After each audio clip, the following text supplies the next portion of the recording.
هل لك سر عند الله بينك أنت وبين الله هل لك صدقات تخفى لا يعلمها إلا الله هل لك سر عند الله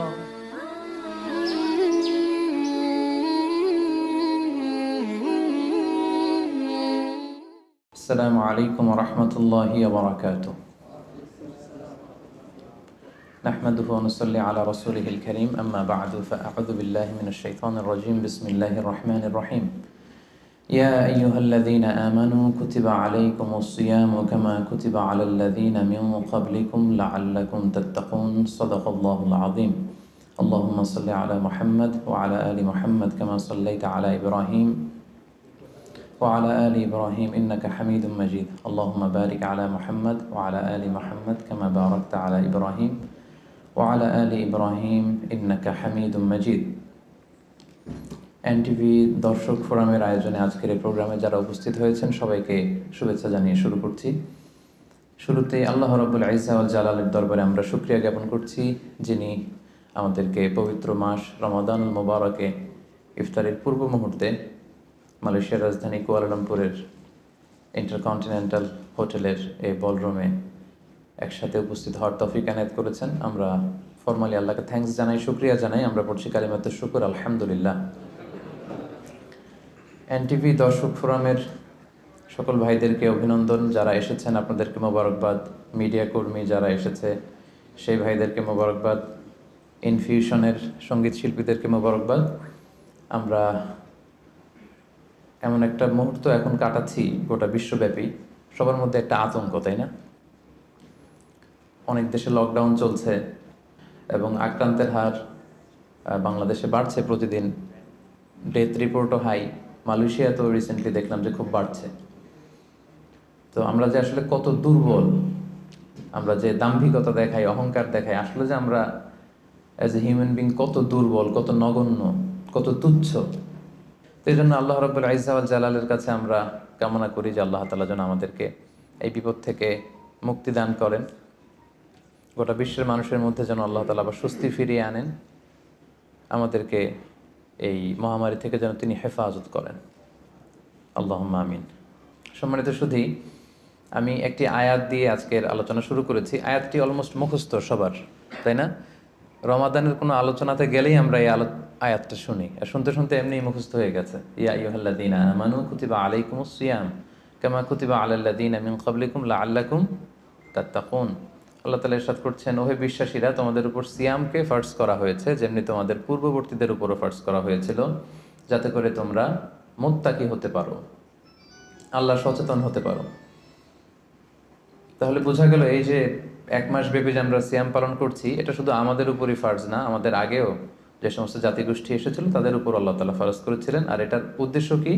prime objective হচ্ছে লাআল্লাকুম তাত্তাকুন। আমার সাথে সাথে একটু পড়েন, লাআল্লাকুম তাত্তাকুন, যাতে করে তোমরা আল্লাহ সচেতন হতে পারো। মানে আল্লাহর ভয়টা এটা যেন তোমাদের মধ্যে ডেভেলপ করে, এটা যেন ইনক্রিজ করে, এটা যেন ইমপ্রুভ করে। এটা হচ্ছে সিয়ামের prime objective.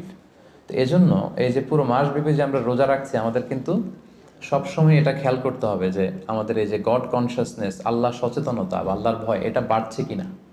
Is it increasing or decreasing? এটা কি বাড়ছে না কমছে? যদি আপনি ফিল করেন যে না, আল্লাহ সচেতনতা এই অ্যাট্রিবিউটটা আমার মধ্যে বাড়ছে, তার মানে আপনার সিয়াম ফলপ্রসূ হচ্ছে। আর যদি ফিল করেন না, আল্লাহ সচেতনতার কোনো ফিলিংস আমার মধ্যে নাই, তাহলে বোঝা গেল যে শুধু না খেয়ে থাকা আর না পান করে থাকাই হচ্ছে, আসলে সিয়ামের যে মূল অবজেক্টিভ সেটা পালন হচ্ছে না।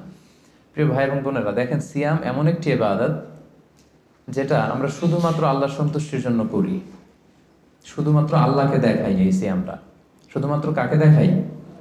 আল্লাহকে দেখাই। আমরা যে সালাত আদায় করি, এটা শুধু আল্লাহকে দেখাই না, অন্যদেরকেও দেখাই। আমি এখন সালাত আদায় করলে আপনারা দেখবেন না? আমি যদি চ্যারিটি করি, দান করি, একজন নিচ্ছে আমি দিচ্ছি, দেখবেন না? দেখবেন। আমি যে হজে যাচ্ছি, প্লেনে চড়ে লাব্বাইক লাব্বাইক পড়ছে, লোকজন দেখে না? দেখে। কিন্তু সিয়াম হচ্ছে কেবলমাত্র একমাত্র এমন একটি ইবাদত যেটা দেখিয়ে করা যায় না। 10 জন লোক যদি এখানে দাঁড়ানো থাকে, আপনাকে যদি আইডেন্টিফাই করতে বলে, বলেন তো এই 10 জনের মধ্যে 5 জন হচ্ছে সিয়াম পালনকারী, মানে রোজা রেখেছে, আর বাকি 5 জন রোজা রাখেনি। এবার আপনি খুঁজে বের করেন কোন 5 জন রাখলো আর কোন 5 জন রাখলো না। কে কে বের করতে পারবেন বলেন তো দেখি?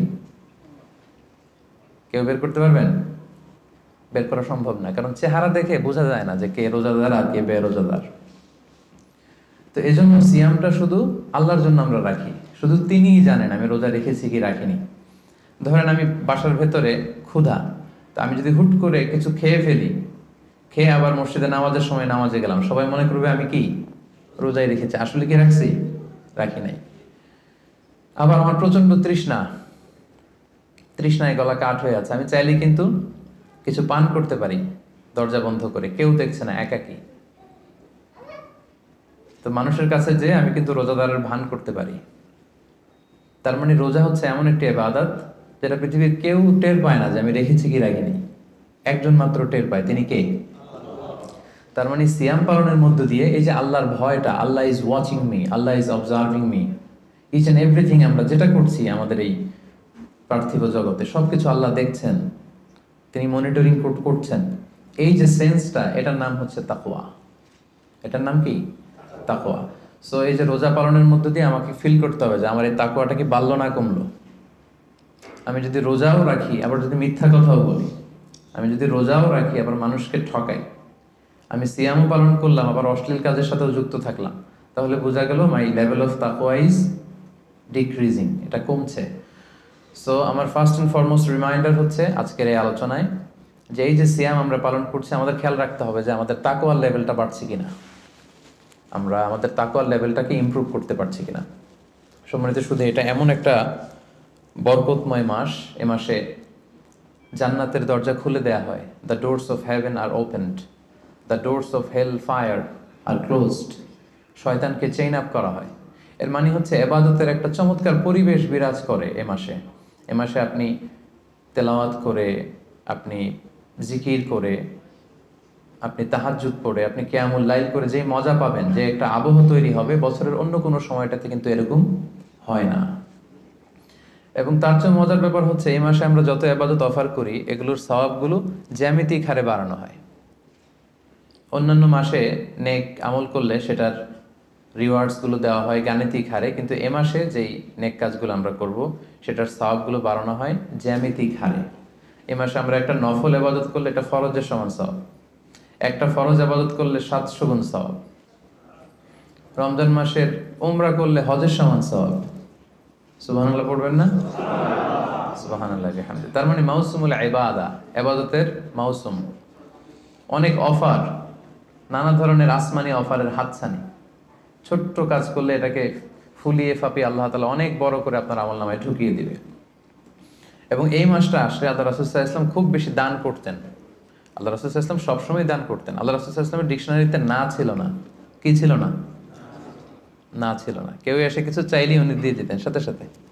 নো বলতে জানতেন না, নো, না, এটা তিনি বলতে জানতেন না। তো হাদিস শরীফে এসেছে আল্লাহ রাসূল সাল্লাল্লাহু আলাইহি ওয়াসাল্লাম কানা আজওয়াদু বিল খাইরি মিনার রিহিল মুরসালা, প্রবাহিত বাতাসের চেয়েও আল্লাহ রাসূল সাল্লাল্লাহু আলাইহি ওয়াসাল্লামের বদান্যতা এই মাসে খুব বেশি দেখা যেত। প্রবাহিত বাতাস, ব্লোয়িং উইন্ড যেমনি যখন প্রবাহিত হতে শুরু করে সবার গায়ে যেমনি লাগে, বাতাস যদি বয় এটা কি শুধু মুসলমানদের গায়ে লাগে? কথা বলেন, সবার গায়ে লাগে।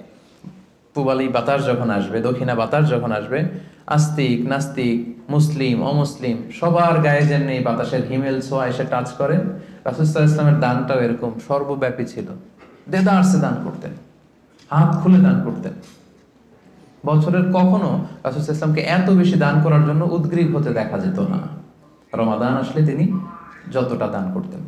এবং আল্লাহ রাসূল সাল্লাল্লাহু আলাইহি ওয়াসাল্লাম মানুষকে ইফতার শেয়ার করার ব্যাপারে উৎসাহিত করেছেন। তিনি আল্লাহ রাসূল সাল্লাল্লাহু আলাইহি ওয়াসাল্লাম বলেছেন যে সিয়াম পালনকারী কাউকে যদি কেউ ইফতারি করায় তাহলে সে রোজা রেখে যে সওয়াব পেল, আপনি ইফতারি করানোর কারণে ঠিক ওই পরিমাণ সওয়াব পেয়ে যাবেন। যিনি রোজা রেখেছেন তার সওয়াব থেকে কোনো অংশই কমানো হবে না। তো সাহাবারা বললেন, ইয়া রাসূলুল্লাহ, আমাদের তো এত সামর্থ্য নেই যে আমরা মানুষকে ইফতারি করাবো। আল্লাহ রাসূল সাল্লাল্লাহু আলাইহি ওয়াসাল্লাম বললেন যে ওয়ালাউ বিতামরা, একটা খেজুর দিয়েও যদি ইফতারি করো তাহলেও এই সওয়াবটা পাবে। মাযকাতুল লাবান, এক ঢোক দুধ দিয়ে যদি করো, ওয়ালাউ শারবাতু মা, এক ঢোক পানি দিয়েও যদি কোনো রোজাদারের ইফতারি তুমি করাও, তাহলে আল্লাহ তাআলা তোমার আমল নামে এই সওয়াব দিয়ে দিবে। সো আমাদের জন্য এটা হচ্ছে দ্য মান্থ অফ অপরচুনিটি, অনেক বেশি সওয়াব কামানোর, অনেক বেশি রিওয়ার্ডস কামানোর একটা সুযোগ, এবং বিশেষ করে দান করার একটা অফুরন্ত সুযোগ। আপনি খেয়াল করে দেখেন যে আমরা মাঝে মাঝে অফার পেলে জিনিসপত্র খুব কিনি না। ধরেন একটা ব্লেজার আপনার কেনার খুব একটা দরকার নেই, দেখলেন যে 70% অফ। কত পার্সেন্ট? একটাও দরকার নাই, এখন যে 3টা কিনবো, কয়টা কিনবো? কারণ অফ, এখানে সেল দেয়া হচ্ছে, অপরচুনিটি দেয়া হচ্ছে, অফার দেয়া হচ্ছে। তো এই মাসটা হচ্ছে অফারের মাস। আল্লাহ তাআলা সওয়াব দেওয়ার জন্য বসে আছেন, কিন্তু নেয়ার জন্য আমরা প্রস্তুত না। তো সম্মানিত সুধী, এজন্য আমাদের দানের হাতকে প্রশস্ত করার ট্রাই করতে হবে। নানাভাবে এই রমাদানুল মুবারকে আমরা আল্লাহ তাআলার প্রিয় ভাজন হতে পারি অনেকগুলো কাজের মধ্য দিয়ে। এই স্বল্প সময়ে হয়তো সবগুলো টাচ করা সম্ভব হবে না, এজন্য আমি ভেবেছি দান করার মধ্য দিয়ে কিভাবে আমরা আল্লাহ তাআলার প্রিয় ভাজন হতে পারি, এই ব্যাপারটা আজকে ইফতারের আগ পর্যন্ত আমি একটু টাচ করবার চেষ্টা করবো ইনশাআল্লাহ। ডোনেশন করা আমরা করি না সবাই? আমরা ডোনেশন করি, চ্যারিটি করি, আমরা যাকাত দেই, অথবা আমরা নর্মাল চ্যারিটি করি, নফল দান করি। এই দানটাকে আল্লাহ তাআলা খুব বেশি পছন্দ করেন, অত্যন্ত বেশি ভালোবাসেন। এবং মজার ব্যাপার হচ্ছে, যারা দুনিয়াতে বেশি বেশি চ্যারিটি করে, ডোনেশন করে, মানে দান করে, তারা কিয়ামতের দিন নিজের আমলনামা দেখে নিজেই বিশ্বাস করতে পারবে না। তারা নিজের আমলনামা দেখে বলবে, আল্লাহ এত দান তো করি না, আমি দান করেছি ঠিক আছে, কিন্তু এত তো করি নাই, এটা হয়তো অন্য কারো আমলনামা, আমাকে ভুলে দেয়া হয়েছে। আল্লাহ বলবেন, না, এটা তোমারই আমলনামা। কামা ইউরাব্বি আহাদুকুম ফুলুবাহু, সহিহ বুখারীর বর্ণনা। আল্লাহ তাআলা বলেন, গরু যারা পালে, যখন বাছুর হয়, উট যারা পালে আরব দেশে, যখন উটের বাচ্চা হয়, উটের মালিক খুব খুশি হয়, তখন সেই বাচ্চাটাকে খাইয়ে দাইয়ে পেলে পুষে বড় করে। আল্লাহ বলেন যে তুমি দান করেছিলে অল্প, কিন্তু এই ছোট্ট দানের সওয়াবটাকে আমি খাইয়ে দাইয়ে পেলে পুষে বড় করে হাত্তা তাকুনা মিসলাল জাবাল, বিশাল উহুদ পাহাড়ের সমান করে তোমার আমলনামায় ঢুকিয়ে দিয়েছি। সুবহানাল্লাহি ওয়া বিহামদিহি। তো ওই সময় যে যদি আপনি বিশাল বিশাল পাহাড়ের সমান সওয়াব দেখেন, আপনি কি সারপ্রাইজ হবেন না? হ্যাঁ, এটা হচ্ছে দ্য বিগেস্ট সারপ্রাইজ। অবাক হয়ে যাবেন আপনি, যে দিয়েছিলাম তো 10 রিঙ্গিট, দিয়েছিলাম কত, এখন দেখি যে 10 মিলিয়ন রিঙ্গিট হয়ে গেছে। সুবহানাল্লাহি ওয়া বিহামদিহি। সো এটা হচ্ছে এই অপরচুনিটিগুলো লুফে নেয়ার মাস। আমরা দেয়ার মাধ্যমে আল্লাহ তাআলার প্রিয় ভাজন হতে পারি। আর দিলে কখনো কমে না, দিলে কখনো কমে না। হাদিসে কুদসিতে আল্লাহ বলেন, আনফিক উনফিকা আলাইক, ইবনা আদম আনফিক, তুমি দান করো, উনফিকা আলাইক, আমি তোমাকে দেব, তুমি দাও তাহলে আমি তোমারে দেব। আমরা অনেক সময় মনে করি যে দিলে চলে যাবে, আসলে আপনি দিলে নতুন জিনিস পাবেন। লেটস সে আমার হাতে ধরেন এই যে ক্রেস্টটা দেওয়া হলো, এটা আমি ধরে রাখলাম, তো এই 2 হাত দিয়ে ক্রেস্টটা ধরে রাখা অবস্থায় যদি আপনি আরো বড় কিছু দেন, ওটা নিতে পারবো? কথা বলেন, পারবো? এইটার দিয়ে দিলে কাউরে আর একটা বড় একটা নিতে পারবো, তাই না? আর ওইটা যদি দিয়ে দেয়, তখন আরো বড় কিছু নিতে পারবো। সো আপনি দিয়ে দেন, আপনি দেন, আসল দেয়ার মালিক হচ্ছেন আল্লাহ। তিনি দিয়ে একেবারে ভরিয়ে দিবেন আপনার জীবন। এবং আল্লাহ তাআলার দরবারে তার ভান্ডারে কি কোনো ঘাটতি কমতি আছে?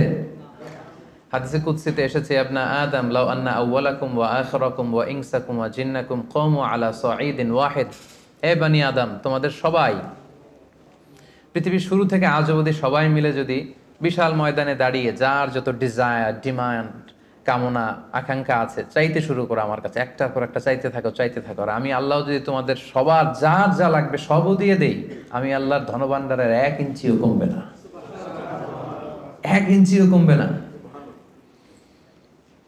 এজন্য আমাদের দানের হাতকে বিস্তৃত করা উচিত। দানের উপমা আল্লাহ তাআলা দিয়েছেন, মাসালুল্লাযীনা ইউনফিকুনা আমওয়ালাহুম ফি সাবিলিল্লাহি কামাসালি হাব্বা আমবাতাত সাবআ সানাবিলা ফি কুল্লি সুমবুলাতিন মিআতু হাব্বা ওয়াল্লাহু ইউযায়িফু লিমান ইয়াশা ওয়াল্লাহু ওয়াসিউন আলিম। দানের দৃষ্টান্ত হচ্ছে শস্য বীজের মতো, চারা বীজের মতো। যে চারা বীজ মাটিতে আপনি গেড়ে দিলেন, সেখান থেকে বেরোলো 7টা শীষ, আর প্রতিটি শীষে বেরোলো শত শস্য দানা। সুবহানাল্লাহ। তার মানে 1 টাকা দান করলেন, এখান থেকে হয়ে গেল 700। এখান থেকে কি, মানে কত চমৎকার মেটাফরিক্যাল একটা উপমা বা উদাহরণ, যে দানের উপমায় যে আমরা আল্লাহর ফিসাবিলিল্লাহ দেই, হ্যাঁ, মানুষকে যে দান করি, এটার উপমা হচ্ছে একটা বীজের মতো। বীজ রোপণ করে দিলে 7টা শীষ গজালো, প্রতি শীষে শত শস্য দানা। 7 গুণ শততে কত হয়? 700। এভাবে আল্লাহ বাড়াতে থাকেন, শুধু বাড়াতেই থাকেন। তো এজন্য এই রমাদানে আমাদের দানের হাতটাকে একটু বিস্তৃত করা উচিত। আমি গত 2 বছর আগে খুব সম্ভবত এই হলরুমে এসেছিলাম এনটিভি ভিউয়ার্স ফোরামের একটা প্রোগ্রামেই। তো এসে দেখেছি আলহামদুলিল্লাহ এখানে যারা ইনভাইটেড গেস্ট এরা বেশ সচ্ছল লোকজন, মানে বিজনেস ম্যাগনেট টাইপের আর কি, খুব পয়সাওয়ালা লোকজন, ব্যবসায়ী, হয়তো বড় ব্যবসায়ী, সিআইপি ভিআইপি টাইপের হবেন। কুয়ালালামপুরের যারা ধনী লোকজন তাদেরকে দেখেছিলাম সে বছর ইনভাইট করেছিল। তো আমি আজকে আসার আগে মনে মনে ভাবলাম আজকে হয়তো তাই ঘটবে, অনেক ব্যবসায়ীদের সাথে দেখা হবে। তো ওনাদের জন্য সবচেয়ে চমৎকার ওয়াজ হবে এই ডোনেশনের ওয়াজ। কি বলেন? দান করার ব্যাপারে যদি ওনাদেরকে উদ্বুদ্ধ করি কাজে লাগবে। লেটস সে রিক্সাওয়ালাদের একটা ফোরামে আমি গেলাম, ওখানে যেয়ে যদি আমি দানের ওয়াজ শুরু করি, কোনো কাজ হবে? ওনারা বুঝতে পারবে আর হ্যাঁ হ্যাঁ করতে পারবে, কিন্তু দিতে পারবে নাকি? দিতে পারবে না আপনারা, তাই না? তো এই জন্য আমি ভেবেছি যে অল্প কয়েক মিনিট দানের ব্যাপারে আমাদের অনেক মিসকনসেপশন থাকে। কিভাবে দানটা করব, কোথায় দান করব, ডোনেশনের সিস্টেমটাকে কিভাবে চ্যারিটি করতে হয়, আমি অল্প কয়েক মিনিটে সেটা বলার চেষ্টা করব। সাদাকায়নের কিছু ইসলামী দৃষ্টিভঙ্গি আছে, সিস্টেম আছে। এই সিস্টেমগুলো ফলো করে যদি আপনি দান করেন আপনার এটার প্রোডাক্টিভিটি অনেক হাই হবে, মানে আপনি অল্প দিলেও এটার সওয়াব হয়ে যাবে অনেক বেশি। তো এরকম 10টা পয়েন্টসে আমি 10-15 মিনিটে শেষ করবার চেষ্টা করবো ইনশাআল্লাহ। এই যে আমরা দান করব, দানের ক্ষেত্রে সর্বপ্রথম দৃষ্টিভঙ্গি হচ্ছে আপনার হালাল উপার্জন হতে দান করতে হবে। হালাল উপার্জন থেকে। আপনি হারাম থেকে যদি দান করেন ওইটা আবার আল্লাহ কবুল করবে না। আসল জায়গায় হাত দিয়ে ফেলছি না? হারাম জায়গা থেকে আপনি বিশাল মাদ্রাসা করে দিলেন, মসজিদ করে দিলেন, হ্যাঁ, লঙ্গরখানা করে দিলেন, এতিমখানা করে দিলেন, আল্লাহর কাছে এটা নাথিং। ইট ডাজন্ট কেয়ার ইট। আল্লাহ এটা কোনো কেয়ারই করে না। হাবা মানসুর, এটা ধুলায় মলিন হয়ে যাবে, একেবারে উড়ে যাবে। এটার কোনো মিজানের পাল্লায় উঠালে এটার কোনো ওজনই হবে না। কিন্তু আপনার হালাল ইনকাম, হালাল উপার্জন থেকে আপনি 10 রিঙ্গিট দিয়েছিলেন, এটার কিয়ামতের দিন কি দেখবেন? বিশাল পাহাড়ের সমান। সো প্রথম কনসেপ্ট হচ্ছে আপনার ইউর ইনকাম শুড বি হালাল। আপনি হালাল উপার্জন থেকে যদি দান করেন সেটা আল্লাহ তাআলা কবুল করেন, হারাম থেকে তিনি কবুল করেন না। কারণ ইন্নাল্লাহ তাইয়্যিব লা ইয়াকবালু ইল্লা তাইয়্যিবা। আল্লাহ তাআলা নিজে হচ্ছেন পবিত্র একটা সত্তা, অপবিত্র কিছু তিনি নেন না। তিনি হচ্ছেন মহাপবিত্র এক সত্তা, তিনি যেটা গ্রহণ করেন সেটাও পবিত্র হতে হবে। অপবিত্র কিছু আল্লাহ তাআলা কবুল করেন না। আল্লাহ তাআলা বলছেন ইয়া আইয়ুহাল্লাযীনা আমানু আনফিকু মিন তাইয়্যিবাতি মা কাসাবাতুম। ও হে বিশ্বাসীরা, তোমরা হালাল জিনিস থেকে যেটা উপার্জন করেছো সেটা থেকে দান করো। সেখান থেকে অল্প দান করলেও সেটাকে বিশাল বড় করে আমলনামায় ঢুকাই দিবে কে? আর যদি আপনি হারাম থেকে দান করেন ওইটা কিন্তু আল্লাহ তাআলার কাছে কবুল হবে না। আরেকটা মজার ব্যাপার হচ্ছে যারা হারাম উপার্জন করে এদের দোয়াও আল্লাহ কবুল করে না। হারাম উপার্জনকারীর দোয়াও আল্লাহ তাআলা কবুল করে না। তাহলে এই যে আমরা দান করব, আপনারা যারা ব্যবসায়ী গ্রুপ আছেন আপনারা তো অনেক দান করেন, আপনারা নিঃসন্দেহে জাকাতও পে করেন অন টাইমে। আমি বিশ্বাস করতে চাই যে এখানে অল আর মানে সবাই জাকাত দেন, জাকাত পে করেন। জাকাত ছাড়াও এমনি নর্মাল চ্যারিটিও আপনারা খুব করেন, এটা আমি বিশ্বাস করি। তারপর রিমাইন্ডার হিসেবে এগুলো বলা, রিমাইন্ডার। আল্লাহ তাআলা বলছেন ওয়াযাক্কির ফাইন্না যিকরা তানফাউল মুমিনিন। তুমি রিমাইন্ডার দাও, উপদেশ দাও। এই উপদেশগুলো, রিমাইন্ডারগুলো বিশ্বাসীদের অনেক কাজে দেয়। যারা বিশ্বাসী তাদের অনেক কাজে লাগে, এজন্য রিমাইন্ডার হিসেবে বলা। নিঃসন্দেহে আপনারা চ্যারিটি করেন, সাদাকা করেন, তারপরও রিমাইন্ডার হিসেবে। তাহলে আমাদের আলোচনাটা মনে রাখতে হবে, প্রথম পয়েন্ট হচ্ছে যে হালাল উপার্জন থেকে দান করতে হবে, হারাম থেকে দান করা চলবে না। 2 নম্বর পয়েন্ট হচ্ছে খুব গুরুত্বপূর্ণ পয়েন্ট, আমি যারা ভলান্টিয়ার্স এবং মিডিয়া কর্মী তারাই হাঁটাচলা করবেন, বাকিরা মোবাইল নিয়ে ছবি তোলার জন্য ওঠা বসা করবেন না। এটা অনেক গুরুত্বপূর্ণ একটা মুহূর্ত। অনেক দূর থেকে এসেছেন, আমি অনেক সময় স্যাক্রিফাইস করে এসেছি। আমার মনে হয় মনোযোগ দিয়ে কথাগুলো শুনবার চেষ্টা করুন। 2 নম্বর পয়েন্ট হচ্ছে ভালো জিনিসটা আল্লাহর রাস্তায় দান করতে হবে, ভালোটা। আমরা অনেকে যেটা করি সবচেয়ে খারাপটা দান করি। ধরেন ফর এন এক্সাম্পল, আমের বাগান আছে আপনার, তো আপনি ভাবলেন যে কিছু গরিবদেরকে দান করবেন। তো যেটা করে আমাদের দেশে সবচেয়ে পচা যেগুলো ওইটার একটা বস্তা করে। ওইটা কেন? ওইটা দান করবে উনি। এরপর ধরেন রিক্সা থেকে, আপনি বাংলাদেশের উদাহরণ দেয়, রিক্সা থেকে নামছেন, হঠাৎ একজন ভিক্ষুক ফরিয়াদি এসে হাত পাতলো। তো এখন আপনি ভালো মানুষ, আপনি দান করেন, দিতে চাচ্ছেন, তো পকেট থেকে টাকা বের করে খুঁজতেছে যে সবচেয়ে পুরাতন নোট কোনটা। আপনাদের মধ্যে থেকে আপনারা হয়তো এগুলো করেন না, আলহামদুলিল্লাহ। যারা অন্যান্যরা যারা করে তাদের কথা বলছি এখানে। তারপরে দেখবেন যে 5 টাকার স্কচ টেপ দিয়ে লাগানো থাকে না ছেঁড়া নোটগুলো, ওইটা খুঁজে যে ওইটা দিব। তো এইটা যদি করেন এটা আপনি ভুল করছেন, কারণ এই দানটা বেসিক্যালি আপনি আল্লাহ তাআলাকেই করছেন। কিয়ামতের দিন আল্লাহ বলবে, আমার তুমি খাবার দিলা না, আমাকে পোশাক দিলা না, আমাকে সাহায্য করলা না।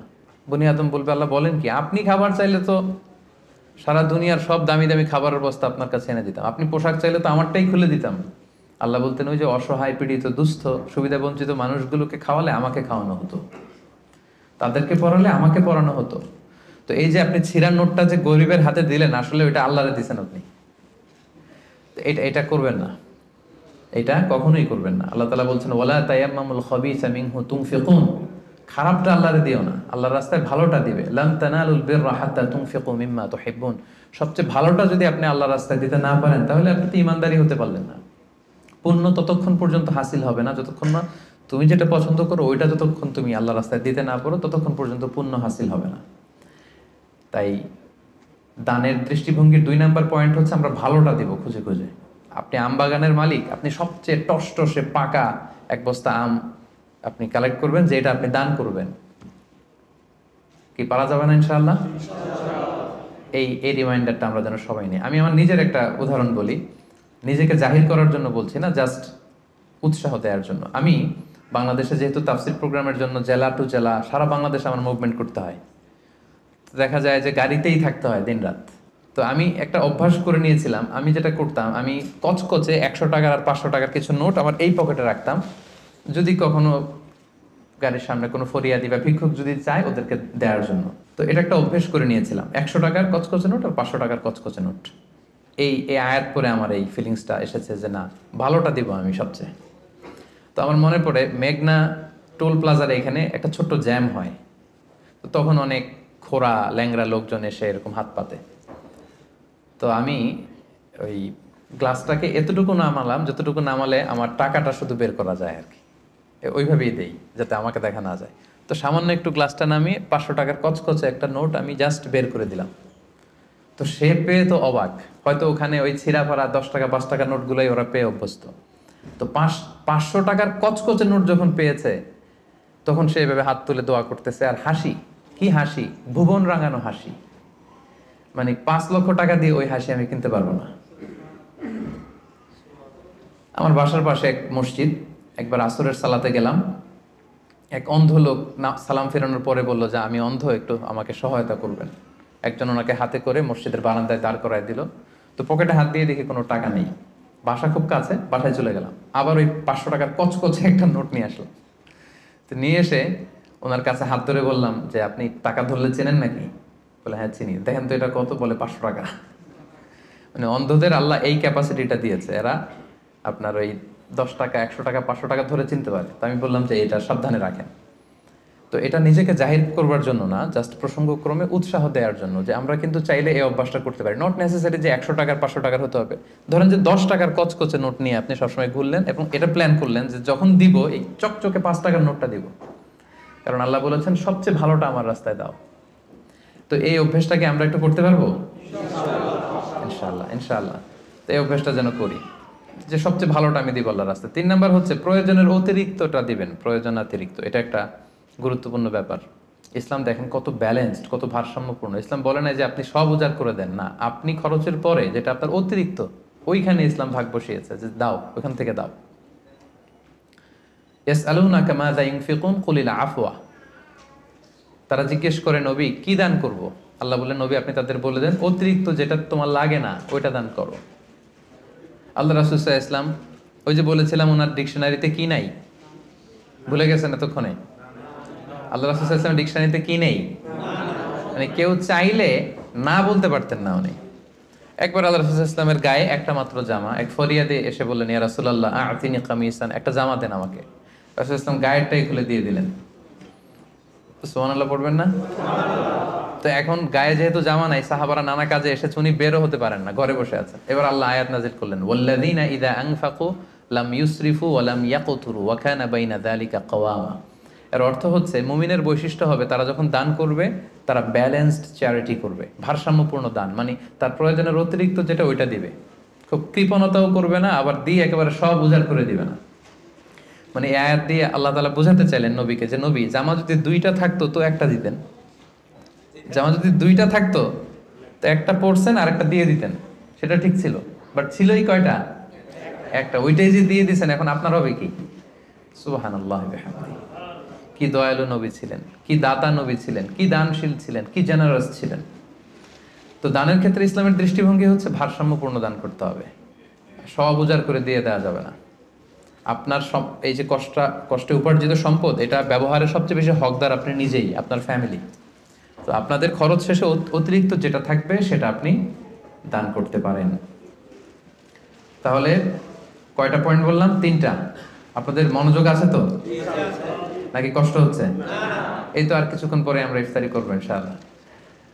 4 নম্বর পয়েন্ট হচ্ছে দানে শো অফ থাকতে পারবে না, মানে লোক দেখানোর জন্য দান করা যাবে না।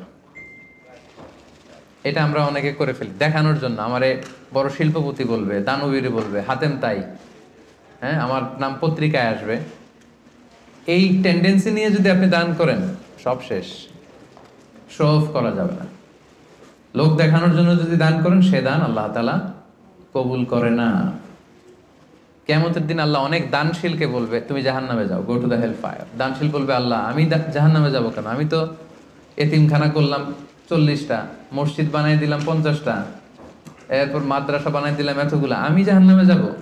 আল্লাহ বলবেন যে তুমি তো এই দানগুলো করেছিলে যে লোকজন তোমাকে বাহাবা দিবে, ওই বাহাবা তো দুনিয়াতে তুমি পেয়েছোই, তো আমার কাছে কি চাও? Go to the hell fire, যাও জাহান্নামের আগুনে যেয়ে ঢুকো। তা আমরা কি ওইরকম দানশীল হতে চাই নাকি?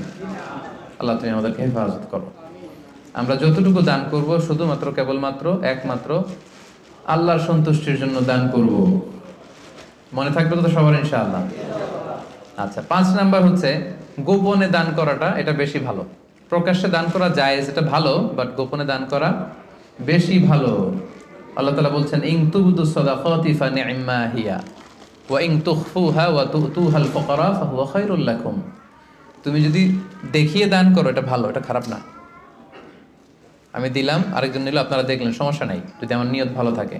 বাট যদি গোপনে দান করতে পারে, এটা হচ্ছে শ্রেষ্ঠ দান, এর চেয়ে শ্রেষ্ঠ দান আর হতে পারে না, গোপনে দান। 7 শ্রেণীর ব্যক্তিকে আল্লাহ তাআলা কিয়ামতের দিন ওনার আরশের নিচে ছায়া দিবেন, যেদিন আল্লাহ দেয়া আরশের ছায়া ছাড়া আর কোনো ছায়া থাকবে না। এই 7 শ্রেণীর ব্যক্তির মধ্যে 1 শ্রেণীর ব্যক্তি হচ্ছে যারা গোপনে দান করে, এত গোপনে দান করে যে তার ডান হাত কি দান করলো, বাঁ হাত সেটা টের পায় না। সুবহানাল্লাহ। গোপনে দান, গোপনে। আরব দেশে এই কালচারটা আছে। এই রমজানে এরা এত দান করে, তাহাজ্জুদের আগে দিয়ে বের হয়, একটা প্যাকেটের ভেতরে কিছু ইফতারি সামগ্রী, কিছু সাহুর সামগ্রী, আর ধরেন 500 রিয়ালের একটা নোট বাড়ির সামনে আস্তে করে রেখে দিয়ে আবার ড্রাইভিং করে চলে যাবে। এরকম 500টা বাড়ি 100টা বাড়ির সামনে দিয়ে বাস শেষ। কে দান করলো তাও জানলো না, কিভাবে কি হলো কেউ টেরও পায়নি। যার পাওয়া দরকার সে পেয়ে গেছে, যার সওয়াব দরকার সে সওয়াব আল্লাহর কাছ থেকে নিয়ে নিয়েছে। তো এই যে গোপনে দানটা আল্লাহ তাআলার কাছে খুব বেশি প্রিয়, এবং এটা খুব পাওয়ারফুল একটা ব্যাপার। কতটা পাওয়ারফুল আমি একটা হাদিস শোনাই, লম্বা হাদিস, সময় আমাদের হাতে কম, আমি সংক্ষেপে বলি। আল্লাহ যখন এই পৃথিবী সৃষ্টি করলেন, পৃথিবী কাঁপছিল, আল্লাহ তখন পাহাড় পেরেকের মতো পৃথিবীতে ঢুকিয়ে দিলেন, পৃথিবীর কাঁপাকাঁপি বন্ধ হলো। ফেরেশতারা অবাক, আল্লাহ পাহাড়ের এত শক্তি যে আপনি পাহাড়কে কেটে দিলেন, পৃথিবীর কাঁপাকাঁপি বন্ধ হয়ে গেল। ইয়া রাব্বি হাল মিন খালকিকা আশাদ্দা মিনাল জিবাল, আপনার সৃষ্টিকুলের মধ্যে পাহাড়ের চাইতেও শক্তিশালী কিছু আছে? আল্লাহ বললেন আছে। সেটা কি? আল হাদিদ, লোহা। ফেরেশতারা আবার অবাক, লোহা এত শক্তিশালী? কারণ লোহার হাতুড়ি দিয়ে পাহাড় কাটা যায়, তাই না? তখন ফেরেশতারা আবার প্রশ্ন করলো, আল্লাহ তাহলে লোহার চাইতেও শক্তিশালী কিছু আছে নাকি? আল্লাহ বললেন আছে, আগুন, আন্নার। কারণ আগুনের ভেতরে লোহা ফেললে লোহা গলে যায়, তাই না? ফেরেশতারা আবার অবাক হয়ে বললেন, তাহলে আগুনের চাইতেও শক্তিশালী কিছু আছে নাকি? আল্লাহ বললেন আছে। সেটা কি? পানি। কারণ আগুনে পানি ঢেলে দিলে আগুন অস্তিত্ব হারায়। ফেরেশতারা শুধু অবাক হচ্ছে, খালি অবাক হচ্ছে। এবার বললেন, আল্লাহ তাহলে পানির চাইতেও শক্তিশালী কিছু আছে নাকি? আল্লাহ বললেন আছে। সেটা হচ্ছে বাতাস। কারণ বাতাস ঝাপটা মেরে জলোচ্ছ্বাস তৈরি করে জলের মধ্যে, পানির মধ্যে, তাই না? এক জায়গা থেকে পানি নিয়ে অন্য জায়গায় নিয়ে যায়। ফেরেশতারা আবার অবাক, বাতাস এত শক্তিশালী? ইয়া রাব, আল্লাহ তাহলে এই বাতাসের চাইতে শক্তিশালী কোন সৃষ্টিকে আপনার সৃষ্টিকুলে আছে? আল্লাহ বললেন আছে। কে? আল্লাহ বললেন ওই বনি আদম যে গোপনে দান করে। ওই বনি আদম যে গোপনে দান করে, এত গোপনে তার ডান হাত কি দিয়েছে বাঁ হাত সেটা টের পায় না। সুবহানাল্লাহ। আল্লাকা সিররুন ইনদাল্লাহ বাইনাকা আনতা ওয়া বাইনাল্লাহ আল্লাকা সাদাকাতুন তাখফা লা ইয়ালামুহা ইল্লাল্লাহ আল্লাকা সিররুন ইনদাল্লাহ বাইনাকা আনতা ওয়া বাইনাল্লাহ আল্লাকা সাদাকাতুন তাখফা লা ইয়ালামুহা ইল্লাল্লাহ। সুবহানাল্লাহ। তোমার আর তোমার রবের মাঝে এরকম গোপন কোনো ডিলিংস আছে নাকি যেটা দুনিয়ার কেউ জানে না, শুধু তোমরা জানো? তোমার জীবনে এমন কোনো গোপন দান আছে নাকি যেটা আল্লাহ ছাড়া কেউ দেখেনি? কত চমৎকার না শীত! তো আমাদের প্রত্যেকের জীবনে এরকম গোপন কিছু আবাদত থাকা দরকার, গোপন কিছু দান থাকা দরকার, যেটা যাকে দিছি ও জানে, আর যার জন্য দিছি সে জানে, আর কারোর জানানোর দরকারও নাই। এত বেশি পাবলিসিটি, এত বেশি প্রচার প্রচারণার দরকার নাই। তো এই জন্য দানটা হতে হবে গোপন দান, এটা আল্লাহর কাছে প্রিয়। 6 নম্বর হচ্ছে নিকট আত্মীয়রা বেশি অগ্রাধিকার পাবে। লেটস সে আপনার ভাই গরিব, আপনার ভাগিনা গরিব, আপনার ভাতিজা গরিব, আপনি এদেরকে না দিয়ে অন্য জেলায় যে দিতেছেন একেবারে হাতেম তাইয়ের মতো, এটা আপনি ভুল করতেছেন। এটা ভুল হচ্ছে, আগে তাদেরকে দিতে হবে, ভাই আত্মীয় স্বজন, হ্যাঁ, এরা হচ্ছে বেশি প্রায়োরিটি পাবে।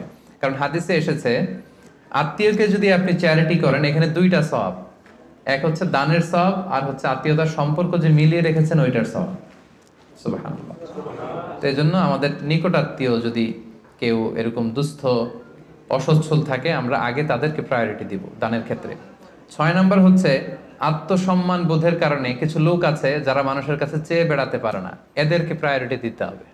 কিছু লোক আছে সব জায়গায় চায়, যেখানেই দান দক্ষিণা হচ্ছে ওখানে যে লাইন ধরে, দিনে 5টা লাইন ধরবে, সব জায়গায় যে হাত পেতে আছে। কারণ এদের চক্ষু লজ্জার ব্যাপারটা ওইরকম নাই, এরা চাইতে পারে, সমস্যা হয় না, আসলেই গরিব, আবার চায়ও মানুষের কাছে দিতে আসছে, চাচ্ছে তো পাচ্ছে। কিছু লোক আছে বুক ফাটে তো মুখ ফোটে না, এর পেটে ক্ষুধার জ্বালা কিন্তু বলে না কাউকে, এমন ভাবে চলে আত্মসম্ভ্রম বোধের কারণে, তার একটা প্রেস্টিজ আছে, সে কারো কাছে চায় না, কারো কাছে যে হাতও পাততে পারে না সামাজিক একটা অবস্থানের কারণে। আমাদের বিত্তশালী যাদেরকে আল্লাহ তাআলা বানিয়েছেন, আমাদের দায়িত্ব হচ্ছে এদেরকে খুঁজে খুঁজে লিস্ট করে এদের হাতে যে পৌঁছে দেয়া। মনে থাকবে তো ইনশাআল্লাহ। এরপরে দান করার ক্ষেত্রে আরেকটা জিনিস খেয়াল রাখতে হবে, দান করে খোটা দেওয়া যাবে না। লা তুবতিলু সাদাকাতিকুম বিল মান্নি ওয়াল আযা। খবরদার, তোমরা খোটা দিয়ে, কষ্ট দিয়ে তোমাদের সাদাকাকে বাতিল করো না। আমরা এটা অনেকে করি। আমার অনেক পয়সা ছিল, আমার পয়সা পেয়ে অনেক ফ্যামিলি হয়তো দাঁড়িয়েছে, তখন কিছু হলেই পান থেকে চুন খসলেই বলে, জানি তোমরা কি ছিলা, আমার আব্বা দিলেই তো খেতে পারতা, আমরা দিলেই তোমরা পড়ছো, আমরা আমাদের টাকায় তোমরা পড়াশোনা করে আজকে এই অবস্থানে আসছো, শেষ করে দিলেন আপনার আব্বার, আপনাদের দানগুলো শেষ করে দিলেন আপনি এই কথা বলে। খোটা দিয়েছেন তো আপনার আমলনামা এই দানের যে সওয়াব, এটা আল্লাহ ধ্বংস করে দিবে। এজন্য খবরদার, লা তুবতিলু সাদাকাতিকুম বিল মান্নি ওয়াল আযা। আমরা যেন কারো মনে কষ্ট দিয়ে, কাউকে খোটা দিয়ে যেন আমাদের এই সাদাকা নষ্ট না করি। এরপরে সর্বশেষ হচ্ছে মৃত্যুর আগেই দান করতে হবে।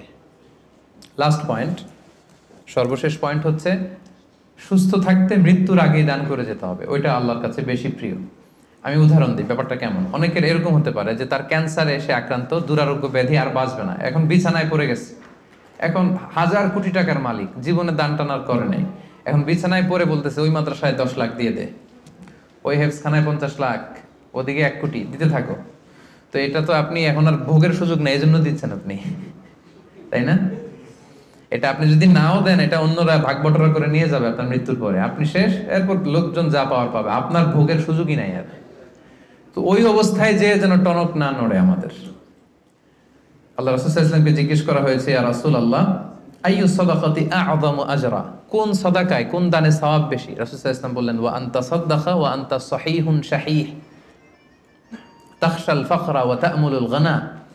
এমন অবস্থায় দান করো যখন তুমি সহিহ শাহীহ, তুমি সুস্থ, আর এটা উপভোগের সুযোগ আছে। যখন আমরা এখন সবাই সুস্থ না, এখন আমাদের টাকা লাগবে, আমাদের গাড়ি কিনতে হয়, বাড়ি কিনতে হয়, ফ্যামিলি খরচের জন্য দিতে হয়, টাকাটা খুব দরকার এখন আমাদের, এবং এটা খরচ করার সুযোগ আমার আছে। এখন যদি আপনি দান করেন, এই দানটা আল্লাহ তাআলার কাছে বেশি প্রিয়। এখন আপনি বিছনায় পড়ে ক্যান্সারে আক্রান্ত, কোভিড-19 যান যায় যায়, ডাক্তার বলল আশা ছেড়ে দিছে আমরা, আপনি হয়তো আর বাঁচবেন না। এখন আপনি ওই মাদ্রাসায় 50 লাখ, ওই এতিমখানায় 20 লাখ দিতেছেন। তো এটা হচ্ছে আপনি ঠেকায় পরে দিচ্ছেন, চিপায় পরে, ভেজালে পরে দিচ্ছেন আর কি। এই দানটা আল্লাহর কাছে কতটুকু যে সওয়াব পাবেন আল্লাহই ভালো জানে। তো এই ঝামেলায় ভেজালে পড়ার আগে, বিপদে পড়ার আগে আমাদেরকে দান করতে হবে। যখন আমি শাহী সুস্থ, এখন আমার উপার্জনের অনেক সুযোগ আছে। তো সম্মানিত সুধী, এই রমাদান হচ্ছে আমাদের এই সাদাকার সবচেয়ে বড় সুযোগ। অন্য বছর দিলেও আপনি, বছরের অন্য সময় দিলেও সওয়াব পাবেন, কিন্তু আমি শুরুতেই বলেছি যে দ্য রিওয়ার্ডস অফ আমাল are multiplied in this blessed month. এই মাসে সওয়াবকে অনেক মাল্টিপল করা হয়। নফল করলে ফরজের সমান সওয়াব, ফরজ করলে 700 গুণ সওয়াব, এই মাসে উমরা করলে হজের সমান সওয়াব। আপনি চিন্তা করছেন হিসাবটা? এজন্য আমাদের যাদের জাকাত ফরজ হয়েছে, আমরা যেন জাকাত আদায় করে দেই। হিসেব করে দিতে হয় জাকাতটা। অনেকে বাংলাদেশে যেটা করে, তারা মনে করে যে দিয়ে দিলাম 20,000 শাড়ি জাকাত, এটা কিন্তু জাকাত আদায় হয় না। জাকাতের শাড়ি, জাকাতের লুঙ্গি বলতে কোনো টার্মিনোলজি ইসলামে নাই। আর জাকাতের শাড়ির যে বেহাল দশা বাংলাদেশে, এটা একবার ধোয়ার পরে দ্বিতীয়বার আর পরা যায় না, রং থাকে না, পাতলা শাড়ি। এটা গরিবের সাথে আর উপহাস। আমরা অনেকে মনে করি যে আমরা দরিদ্রদেরকে জাকাত দিয়ে অনেক বেশি বড় কাজ করে ফেললাম, কিন্তু আল্লাহ বলছেন ওয়া ফি আমওয়ালিহিম হাক্কুন লিসাইলি ওয়াল মাহরুম।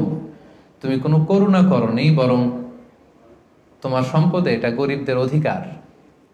বরং গরিবরা আমার জাকাত নিয়ে আমাকে করুণা করেছে। কি বলেন? আচ্ছা, একটু খেয়াল করে উত্তর দিবেন বুঝে শুনে। আমি যদি ধনী হই, জাকাত দেওয়া আমার জন্য কি ফরজ? আর আরেকজন লোক গরিব, তার জন্য জাকাত খুঁজে খুঁজে নেওয়া কি ফরজ? নিবে না, নিলাম না আপনার জাকাত, আমি কষ্টে কাটালাম, কোনো সমস্যা আছে? নাই। তো আমার ফরজ কিন্তু আমার ঠিকই আদায় করে ফেলতে হবে, আল্লাহর মহাখাজা, আল্লাহর পাকড়াও থেকে বাঁচার জন্য আমাকে দিতেই হবে। কিন্তু ও বাধ্য না নিতে, তার মানে ও আমারে বাঁচায় গেল, তাই না? সে আমাকে বাঁচালো জাহান্নামের আগুন থেকে। এজন্য যারা ওয়াল্লাযীনা ইয়াকনিজুনা আয-যাহাবা ওয়াল ফিদ্দাতা ওয়া লা ইউনফিকুনাহা ফি সাবিলিল্লাহ ফাবাশশিরহুম বিআযাবিন আলীম। যারা সম্পদ, যারা জুয়েলারি, অর্নামেন্টস এগুলো জমা করে রাখে, ব্যাংক ব্যালেন্স জমা করে রাখে, যাকাত ফরজ হওয়ার পরও যাকাত দেয় না, হে নবী তাদেরকে ভয়ঙ্কর আপনি আযাবের সুসংবাদ দিন, ভয়ঙ্কর শাস্তি তাদের জন্য অপেক্ষা করছে। সাইয়ুতাওয়াকুনা মা বাখিলু বিহি ইয়াউমাল কিয়ামাহ। সবচেয়ে ভয়ঙ্কর কথা হচ্ছে কিয়ামতের দিন এই পৃথিবীতে যত অন্যায় আমরা করি সবগুলোর শাস্তি দেয়া হবে জাহান্নামে যাওয়ার পরে। শুধু জাকাতের শাস্তি দেওয়া শুরু হয়ে যাবে ইয়াউমাল কিয়ামা। কিয়ামতের ময়দানে শিকল দিয়ে ডান্ডা বেরি পরি আপনাকে টানা হবে। কথা বুঝতে পেরেছেন? সব অপরাধের শাস্তি কোথায় হবে? জাহান্নামে। কোথায় যাওয়ার পরে? আগে ফায়সালা, আমি জান্নাতি না জাহান্নামে। জাহান্নামে গেলে তখন শাস্তি। শুধু জাকাতের শাস্তি কিয়ামতের ময়দানে মায়ের শুরু। আচ্ছা, এবার একটু বলেন তো, যে লোকটা জাকাত না দেওয়ার কারণে কিয়ামতে কোটি মানুষের সামনে তাকে শিকল ধরে টানা হচ্ছে, সে যদি নামাজি হয়ে থাকে তার নামাজ কি কাজে লাগলো? ও যদি হজ করে থাকে ওর হজ কি কাজে লাগলো? ওর অন্যান্য ইবাদত কি কাজে লাগলো? তো এই জন্য এই যাকাত, এটা হচ্ছে গরিবের অধিকার এবং এটা আল্লাহ তাআলা আমাদের উপর ফার্জ করেছেন, অবধারিত। এই ক্ষেত্রে যেন আমরা কোনো ধরনের গরিমসি না করি। এবং কিয়ামতের দিন আল্লাহ বলছেন যে আমরা যে সম্পদগুলো জমা করেছি এগুলোকে আগুনে পুড়িয়ে, লোহার খুন্তি দিয়ে কপালে একটা ছেক দেওয়া হবে, পাঁজরে একটা, পিঠে একটা। জাহান্নামের আগুন এটা যেন তেন আগুন না। দুনিয়ার আগুন আঙ্গুলে লাগলে আঙ্গুল জ্বলে, জাহান্নামের আগুন আঙ্গুলে একটু লাগালে আগে কলিজা জ্বলে যাবে। নারুল্লাহিল মুকাদা আল্লাতী তাত্তালিউ আলাল আফিদা। দুনিয়ার আগুন যেখানে লাগে ওইখানে জ্বলে, পায়ে লাগছে পায়ে জ্বলবে। জাহান্নামের আগুন লাগা মাত্রই আগে কলিজাটা ছাই হয়ে যাবে। ওই আগুন হজম করার ক্ষমতা দিয়ে আল্লাহ আমাদেরকে তৈরি করেননি। এজন্য আল্লাহ তাআলা আমাদের যাদেরকে তিনি ব্লেসিং দিয়েছেন, আমাদেরকে সম্পদশালী করেছেন, সচ্ছল বানিয়েছেন, আমরা যেন এই ফরজ যাকাতকে আদায় করি। যারা যাকাত আদায় করবে না, এই সম্পদগুলো তাকে সাপ হয়ে পেঁচিয়ে ছবল মারতে থাকবে আর বলবে আনা মালুক আনা কানজুক। জাহান্নামের ভেনোমাস স্নেকগুলো আপনার সারা শরীরে পেঁচিয়ে শুধু ছবল মারতে থাকবে। কারুনের ঘটনা আমাদেরকে আজও আমাদের চোখের সামনে রয়েছে যে কারুনের সব সম্পত্তি সহ আল্লাহ মাটিতে দাবিয়ে দিয়েছিল। তার সব সম্পত্তি সহ দাবিয়ে দিয়েছিল। ওই জায়গাটা এখন একটা লেক, বহাইরা কারুন বলে। আমি নিজে দেখে এসেছি মিশরে, এটা একটা টুরিস্ট স্পট, অনেকে দেখতে যায়। তো আজও কিয়ামত পর্যন্ত 1 বিঘত করে সে মাটির নিচে যাচ্ছে তো যাচ্ছে, যাচ্ছে তো যাচ্ছে। তো সম্মানিত সুধী, আসুন আমরা ইফতারের এই পূর্ব মুহূর্তে আল্লাহ তাআলা আমাদের যাদেরকে সম্পদ দিয়েছেন, দান করে যিনি আমাদেরকে অনেক প্রাচুর্যতা দিয়েছেন, সচ্ছলতা দিয়েছেন, আমাদেরকে মিলিয়নার বানিয়েছেন, বিলিয়নার বানিয়েছেন, এটা কিন্তু আল্লাহর খেলা। হ্যাঁ, আমাদের চেষ্টা ছিল। দেখেন গল্পটা দেখেন, গাড়ির ভেতরে হচ্ছে বিলিয়নিয়ার আর বাইরে দাঁড়িয়ে আছে নিঃস্ব, এরকম হাত পাচ্ছে আর উনি দিচ্ছে। গল্পটা উল্টাও হতে পারতো, আমি ওই জায়গায় দাঁড়িয়ে এরকম চাচ্ছি, তাই না, আর উনি দিচ্ছে, এরকম হতে পারতো না ঘটনাটা? তো ঘটনাটা কিন্তু আল্লাহ ওরকম করেননি, বরং আল্লাহ ব্লেসিংস করেছেন আমাদেরকে। আমাদেরকে তিনি সম্পদের মালিক বানিয়েছেন, তিনি আমাদেরকে প্রাচুর্যতা দিয়েছেন, আমরা যেন এর শুকরিয়া করি এবং এর জাকাত যেন আদায় করি, এবং এই রমাদানে বেশি বেশি দান করে অফারের মাসে অফারগুলো যেন আমরা নিতে পারি, এবং আল্লাহ তাআলার প্রিয় ভাজন বান্দাদের অন্তর্ভুক্ত যেন আমরা হতে পারি। আল্লাহ তাআলা আমাদের সবাইকে কথাগুলো বোঝার ও আমল করার তৌফিক দান করুক। আমরা পড়ি আমিন।